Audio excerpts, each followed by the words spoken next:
అసంతృప్తి వ్యక్తం చేశాడు అంటే బాధ. మరి ఏం చేస్తాడు? పదవి పోయింది, ఆయన కేసులు ఉన్నాయి, మరి ఏం చేయాలనేది ఆయనకు అర్థం కావట్లేదు.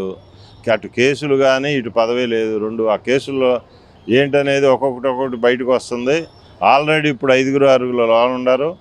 అసలు చేయించిందే నాయకుడు ఈయనాయే. నేతే పాపం వాళ్ళు అనుభవిస్తున్నారు. మరి చేపించిన వాళ్ళు మరి ఆ రోజున తెలుసుకోవాలి. వీళ్ళు ఎవరైతే నాయకుడు ఉండి రాష్ట్రానికి ముఖ్యమంత్రిగా ఉన్నాడో సరిగ్గా పరిపాలించకుండా తన దాహం కోసం, ఏదైతే ధనదాహం కోసం వచ్చాడో ఆ ధనదాహం తను మించినటువంటి స్థాయికి వెళ్ళిపోయాడు. అనుకున్న స్థాయి మించి సంపాదించేశాడు. అవి తీసుకెళ్ళి ఎక్కడో స్విట్జర్లాండ్లో పడేశాడు. ఈ చేసినటువంటి వాళ్ళు అనుభవిస్తున్నారు.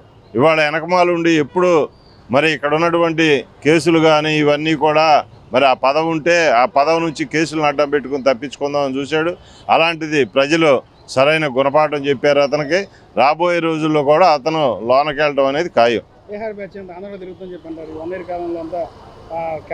ఏదో ఇక వాళ్ళు పరిపాలించినట్టు పరిపాలిస్తే ఈరోజు ఎట్లా ఉండేది?